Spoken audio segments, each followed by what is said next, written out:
Ajoyib.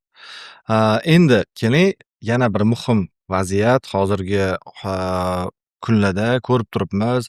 Yaqin Sharqdagi vaziyatni yoki ma'lum bir yana dunyoning boshqa joylarida xavfsizlik nuqtai nazaridan aynan shu Malayziyani nima deb aytsak bo'ladi? U yoqda ham balki Tayvan bilan Xitoy qanaqadir bir nimasi bor. Undan tashqari adashmasam Tailandda ham qanaqadir bir ziddiyatlar bo'lib turibdi qo'shnilari bilan. Shunga bu Malayziyada unaqa holatlar yo'qmi o'zi? Xavfsizmi?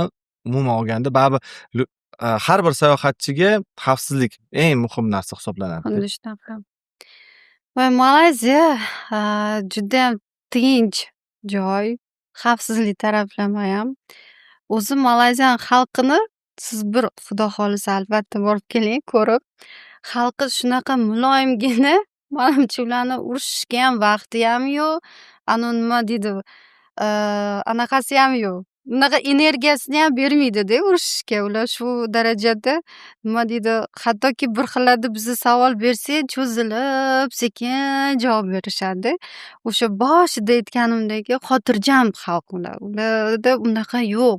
Borib urishish, "Man chiqaman, hozir u qilaman, bu qilaman" emas bu. Misol uchun bu davlatda siz kelganingizdan keyin Langkavigami, Kuala-Lumpurgami kelasizmi, u yoqda o'zingiz shaxsan xalq bilan to'qnashganingizdan keyin ko'rasiz.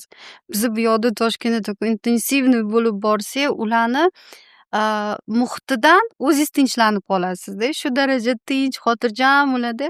Shunga yarasha ularni davlat tarafdan ham nima deydi, ruschasiga безопасность deydimi? Безопасный davlat hisoblanadi. Rahmat taklif uchun, lekin rostdan ham borgim kelib qoldi. Albatta boring. Albatta. Demak, endi yana bitta savol, endi уже nimamiz ham yakunlanib qoldi, vaqtimiz ham, lekin baribir bu savolni bermasdan o'tmayman. Sayohatchilarga maslahat bering. Chet elga chiqqanda qanday qoidalarga rioya qilish kerak?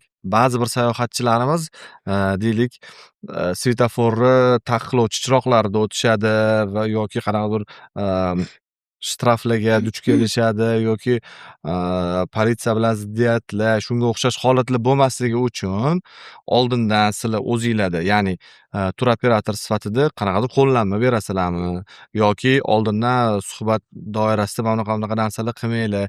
Ba'zi bir davlatlar bor, islomiy qadriyatlari juda kuchli, u yerlarda albatta spirtli ichimliklar ichish mumkin emas yoki shunaqa o'xshagan bir ma'lumotlar bersangiz, bizani sayohatchilarimizga foydali bo'ladigan ma'lumot bo'lsa yaxshi bo'lardi.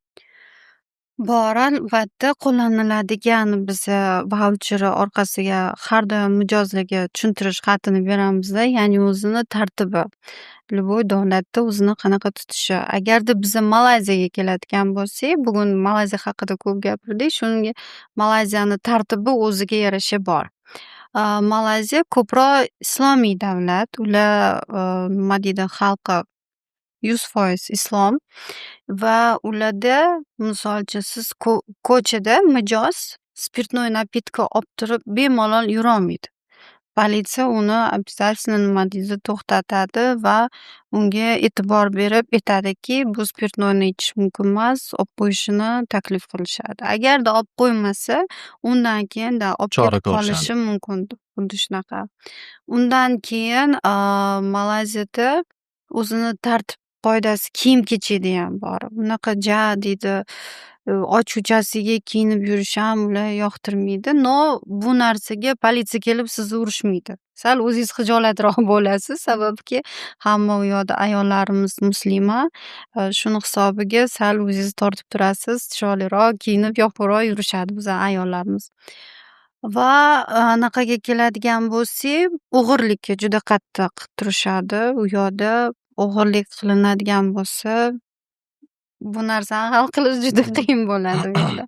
Sababiki qanaqadir shtraf bilan siz ishingiz bitmaydi-da u yoqda. Уже bu narsaga ehtiyotlik bilan qarash kerak va magazinda siz narsa olayotganingizda cheklarini qo'lingizda olib va mana bu nima deydi, birkalarini, bizda shunaqa holat bo'lgan, mijoz to'g'ridan-to'g'ri o'g'irlik qilmagan. Lekin bilmagan holda mana bunaqa birkasi uzilib qolgan edi. Hımm. O'shanda 2 daqiqani ichida politsiya kelib qoldida, o'shanda uni olib ketib qolishgan.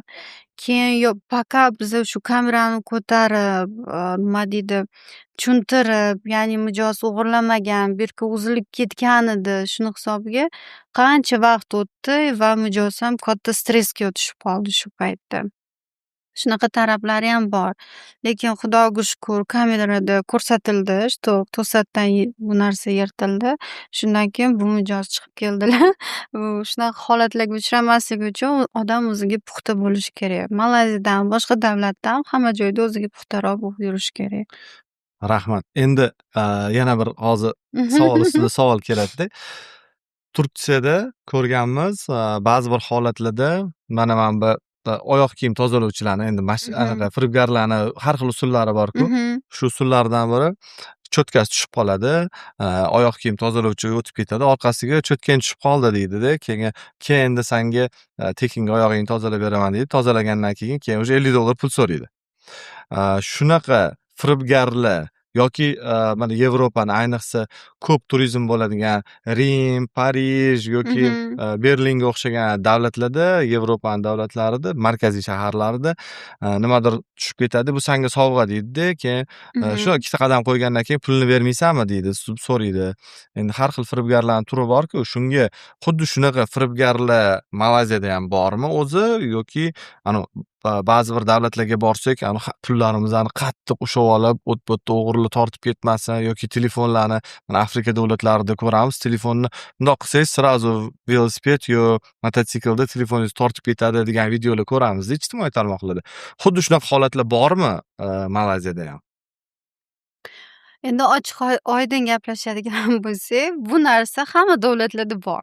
Tailandga borasizmi, Vyetnamga borasizmi, Aziya taraflarda bor bu narsa. Nima deydi, mototsiklda o'tirishadi, o'tib ketayotganingizda sumkani cho'zib olib ketib qolishi holatlari ko'p ko'ramiz.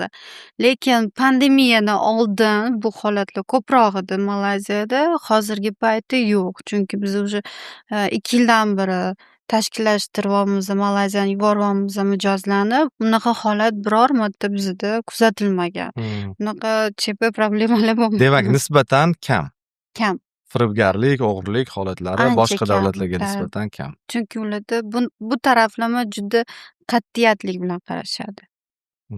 Katta rahmat Sezir mazmun suhbat uchun, vaqt ajratganingiz uchun katta rahmat. Demak, bizni bugungi loyihamizni ruxsat bersangiz yakunlaymiz. Keyingi loyihalarimizda, keyingi chiqishlarimizda, balki intervyularimizda biz boshqa davlat haqida gaplashamiz. Men bilaman, sizda bor hamyonbop Issiqko'l o'zimizning qo'shni davlatimiz yo'nalishingiz, sizda bor Gruziya bor, sizda va yana boshqa balki yana qaysidir davlatlarni rivojlantirmoqchisiz, ochmoqchidirsiz aviaqatnovlar bo'yicha. Shular haqida keyingi suhbatlarimizda gaplashamiz va o'zingizni kompaniyasi haqida bilmayman endi B2C ga ochilgani haqida qanaqadir bir ma'lumotlar bersangiz, balki tomoshabinlarga, sayohatchilarga foydali bo'ladi va menda savollarim hozircha shu. Rahmat kattakon taklif qilganingiz uchun. Menga o'zi aslida o'zbek tilida gapirish ham qiyin, lekin bugun anchagina gapira oldim. So'z boyligingiz ko'p ekan. Harakat qildim. Bizda yo'nalishlarimiz ko'p, proyektlarimiz ko'p. Bu yilni oxirida yana bitta yangi yo'nalishimiz bor. Uni hozircha aytmayman. Xudo xolisa ochiladi. U hozir nima deydi, testoviy jarayonda ketyapti. Biz uni sinab ko'rib, ich-ichidan bilib, qanaqaligini bizning xalqimizga to'g'ri keladimi, yo'qmi, уже 100% o'zimizga mamnun bo'lganimizdan keyin уже ochamiz uni Xudo xolisa. Va boshqa yo'nalishlarimiz ham bor. Issiqko'l endi bizning eng birinchi yo'nalishlarimizdan hisoblanadi va hozirgi kungacha bizning qo'limizda. Va bizning B2C ofislarimizda hattoki mana bugun B2C ofisdan ham kelyapman. Juda ko'p odam gavjum turibdi. Shundan men xursandman-da ko'rsangiz. nahotki bizani ishimizni shu daraja yaxshi, to'g'ri kelyapti xalqimizgaki, что odamlar kelib so'rab kelishyapti-da, ofisimizga taxlatib, sizlarda shu yo'nalish bor ekan, shu yo'nalish bor ekan va qayta kelayotgan mijozlar ham ko'payyapti bizada. Ya'ni bir kunlik emas, bir yillik emas, 5 yillik ham mijozlar kelyapti-da. Bugun mana bitta okaxon bilan gaplashib o'tiruvdik. Bizadan уже 5 yildan beri qatnayaptilar. Duo qilib, sekin man bo'ldi ketyapman joyimda duo qildilar-da. Qayerga ketyapsiz? YouTube O'shaning uchun ketishar kech qolibsizda. Endi ularga yodi bo'lmasin-da shunga. Вот shunaqa sekin-sekin Ajoyib. harakatdamiz. Rahmat. Rahmat. Salomat bo'linglar. Shu bilan bugungi loyihamiz, ya'ni bugungi podkastimiz o'z nihoyasiga yetdi. Hammanglarga katta rahmat. Obuna bo'lishni, layk bosishni, kommentariya va albatta izohlarda o'zinglarni qiziqtirgan savollaringlarni yozsanglar, barchasini mana Malvatur jamoasi bilan birgalikda bizni jamoamiz birgalikda javob beramiz. Va shu kabi loyihalarni o'tkazib olmaslik uchun albatta obuna bo'lib qo'yinglar. Rahmat. Rahmat.